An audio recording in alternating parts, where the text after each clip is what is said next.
Hey guys, how you doing? Welcome back to another video, and today we're going to have a quick look at the Umidigi crystal.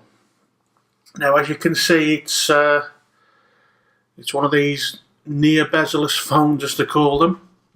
Now, we'll be honest, it's not an expensive phone. It cost me the princely sum of £127.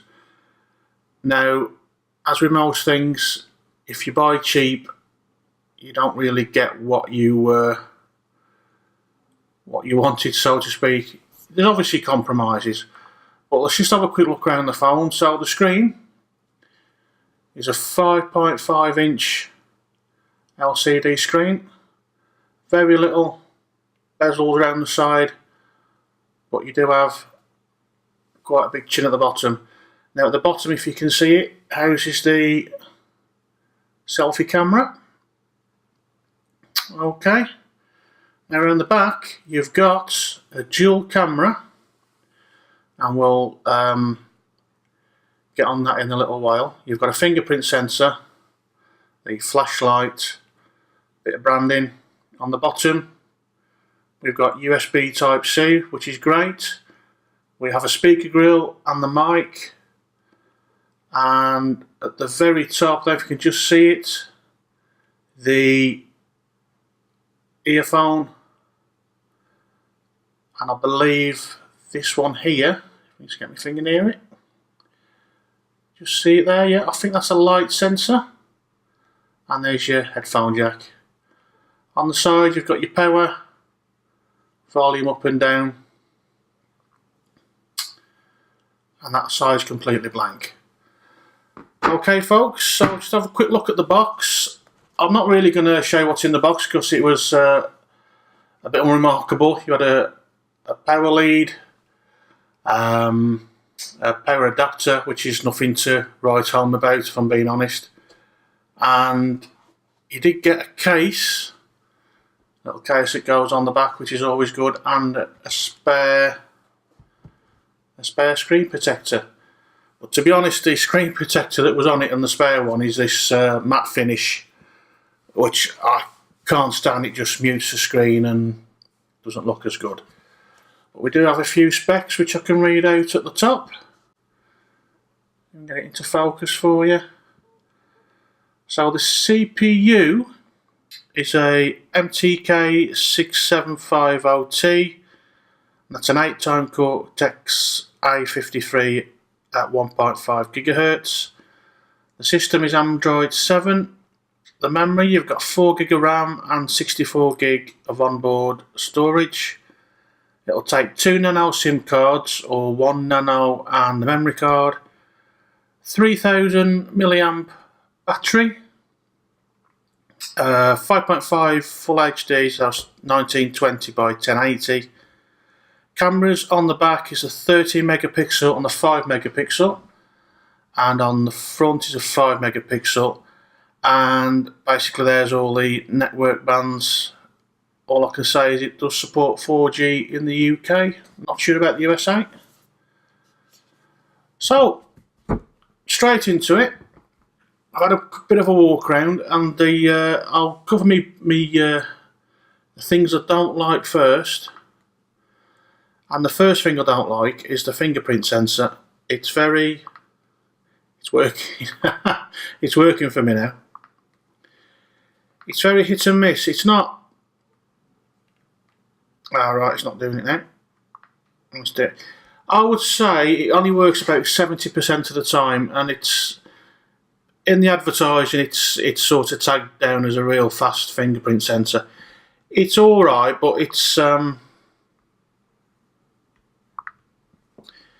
a bit hit and miss. It's not as good as other cheaper phones, maybe like the Moto G5. The second thing I don't like is the camera. I'll be absolutely honest. There's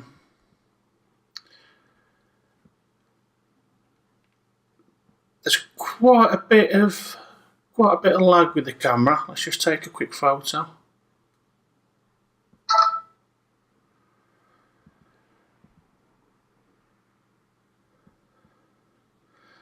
The pictures are okay. Again, at a push, I'd probably give it maybe a 6 out of 10. Let's just try. Right, we're trying the blur mode now. So, because you've got that dual camera.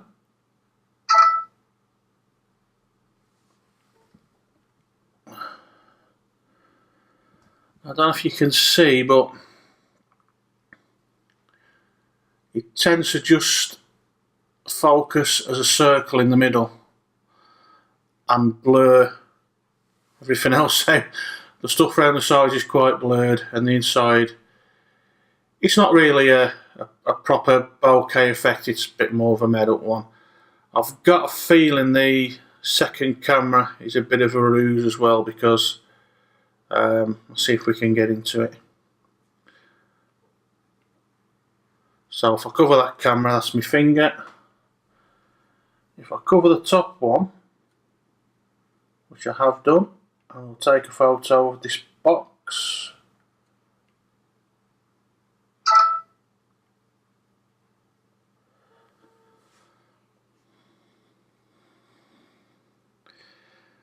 It still takes a picture. Now you would have thought if it was a dual camera, you wouldn't be able to do that, wouldn't you? So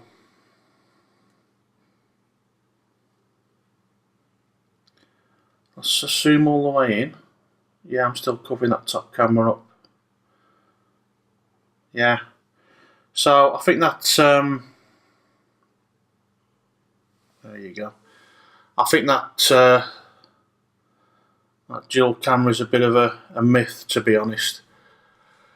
So they're the two main things I don't like. If I'm being honest, they're just average at best.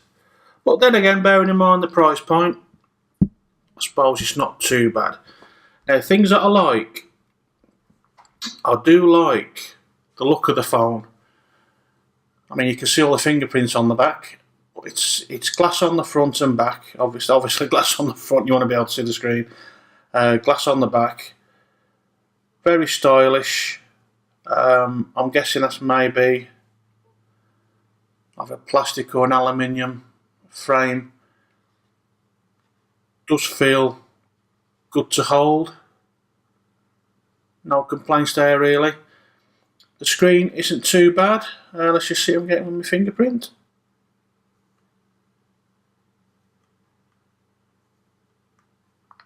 Oh, winning. Okay. So that's a 5.5 inch screen. If I just show you against my iPhone 7 Plus, let's just get a... Okay. So there's my iPhone 7 Plus, and there's this phone. As you can see, it's pretty much bang on the same size screen in a much smaller footprint. So that's pretty good as well, and it's the same resolution. So that's impressive really for the price point. The actual phone itself, in day-to-day use, it's quite nippy. Like I say, it's running Android 7. But judging by some of the icons, they were left in from yesteryear. The camera icon, for instance, that's quite an old one. Gallery. Look at that gallery icon. Not seen that for a while. But yeah, it's quite nippy. Does what you ask it to.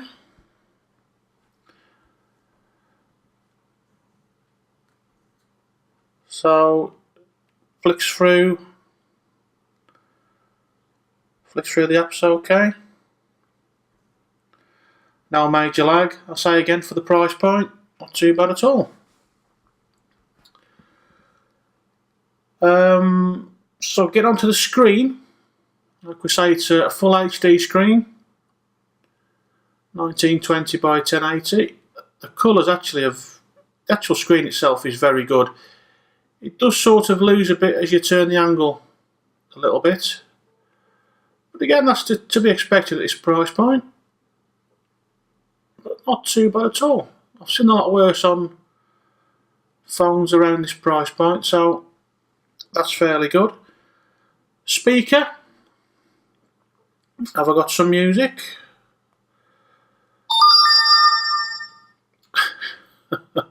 Alright, hang on.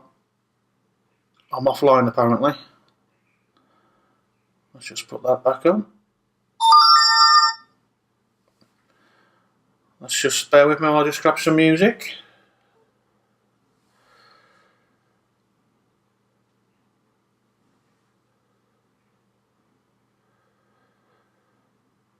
No internet connection still. It's lying to me.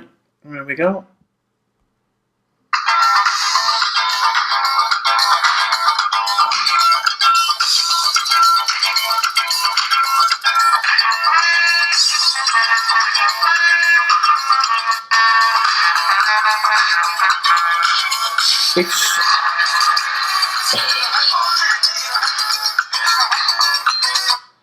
Can't play too much, get copyrighted.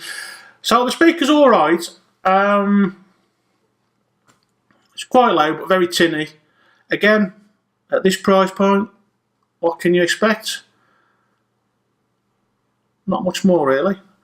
Let's just snip into YouTube. I should be able to play one of my own videos, I think.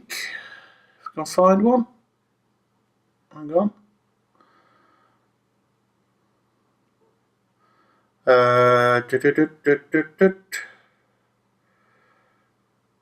Let's grab one of my own. I'll play this one, it's not been played for a while. With the Amazon app, you can track your order to see when it will arrive. Download the Amazon app today.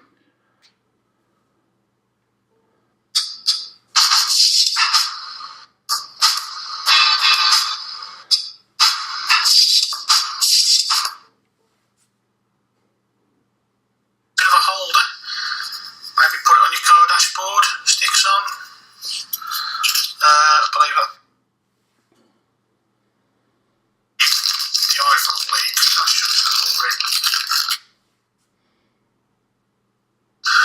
Okay, so back with my Amazon Fire tablet. So the actual screen itself's not too bad. Good for viewing content on. Again, it's the 5.5 inch, so it's a good size. So no real complaints there. Other things to mention, it doesn't have NFC, so you can't make any mobile payments if you want to use Android Pay, anything like that. But again, it's at that price point. So a quick check at the Geekbench scores. Let's just check at the history. So there we go. Got 595 single core and 2364 the multi-core. And on Antutu,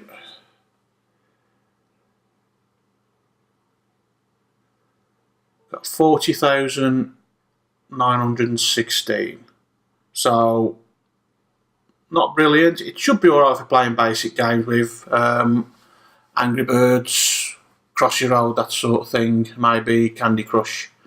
So yeah, nothing too heavy duty. I would imagine it'd be fine with that. As regards battery life, you should quite easily get a day out of it.